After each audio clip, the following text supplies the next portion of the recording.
श्री स्वामी समर्थ. श्री स्वामी समर्थ. महाराजांस बडोद्यास नेण्याचे प्रयत्न. एके दिवशी बडोद्याचे राजा मल्हारराव गायकवाड आपल्या सरदारांसोबत दरबारात बसले होते. तेव्हा त्यांनी सगळ्यांना सांगितले, जो कोणी श्री स्वामी समर्थांना बडोद्यास घेऊन येईल त्याला मोठी जहागीर देईन. महाराजांना आणण्यासाठी कितीही पैसा खर्च झाला तरी चालेल. हे ऐकून तात्यासाहेब नावाच्या एका सरदाराने पुढे येऊन म्हटले, महाराज, मी स्वामींना बडोद्यास आणतो. राजा खूप आनंदी झाला. त्याने तात्यासाहेबांना भरपूर पैसा, माणसं आणि सामान देऊन अक्कलकोटला पाठवले. तात्यासाहेब अक्कलकोटला पोचले. तिथे स्वामींच्या सेवेकऱ्यांना अन्न, वस्त्र देऊन खुश ठेवायला लागले. रोज कुणा ना कुणामार्फत स्वामींना सांगायचे, महाराज, बडोद्यास चला. पण स्वामी रोज वेगवेगळं सांगून वेळ टाळायचे. सहस्रभोजन घाला म्हणजे येईन, ब्राह्मणाला दान द्या, गरीबाला वस्त्र द्या. असं करता करता तात्यासाहेबांनी खूप पैसा खर्च केला. 4 महिने प्रयत्न झाले पण स्वामी हललेच नाहीत. स्वामींची चोळाप्पावर मर्जी होती म्हणून तात्यासाहेबांनी चोळाप्पाला सांगितले, कसंही करून महाराजांना बडोद्यास नेलंस तर तुला 10,000ची जहागीर मिळेल. हे ऐकून चोळाप्पाच्या तोंडाला पाणी सुटलं. तो स्वामींपुढे जाऊन हात जोडून म्हणाला, महाराज, आपण बडोद्यास गेलात तर मला 10,000ची जहागीर मिळेल. स्वामी हसले आणि म्हणाले, अरे, त्याच्याकडे भक्ती नाही. हे ऐकून चोळाप्पा गप्प झाला. मग सगळ्यांनी एक शेवटचा डाव आखला.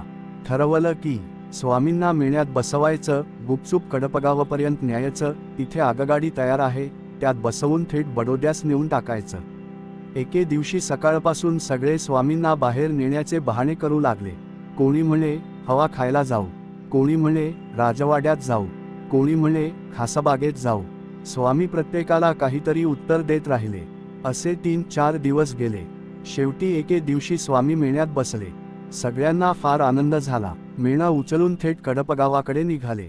तिकडे आगगाडीची तयारी होतीच, पण थोडं पुढे गेल्यावर मेणा उचलणाऱ्यांनी सांगितलं, मेणा फार हलका वाटतो. मेणा खाली उतरवून दार उघडलं तर आत स्वामी महाराजच नाही.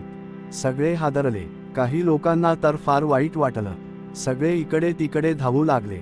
तेवढ्यात जेऊरकडून एक पोस्ट शिपाई आला.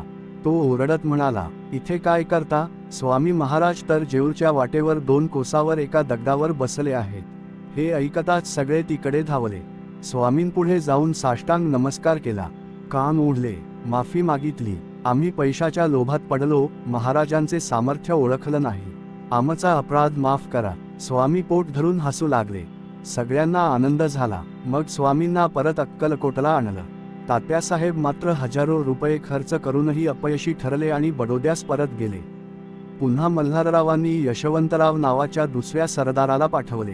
त्यानेही तेच प्रयत्न केले. एके दिवशी यशवंतराव हात जोडून उभा राहून म्हणाला, महाराज, बडोद्यास चला. तेव्हा श्री स्वामी समर्थ रागाने म्हणाले, कोण आहे रे तो, बेडी ठोक. असं 3 वेळा झालं. काही दिवसांतच यशवंतरावांना बडोद्यातून परत बोलावलं गेलं. पुढे मल्हारराव आणि त्यांचे लोक मोठ्या संकटात अडकले. याचा अर्थ एकच, थोरांची आज्ञा मोडली, लोभ केला तर संकट येतच. भक्ती असेल तरच कृपा मिळते. ही कथा बखर या ग्रंथातून घेतलेली आहे. श्री स्वामी समर्थ. श्री स्वामी समर्थ. श्री स्वामी समर्थ. श्री स्वामी समर्थ. श्री स्वामी समर्थ. श्री स्वामी समर्थ. श्री स्वामी समर्थ.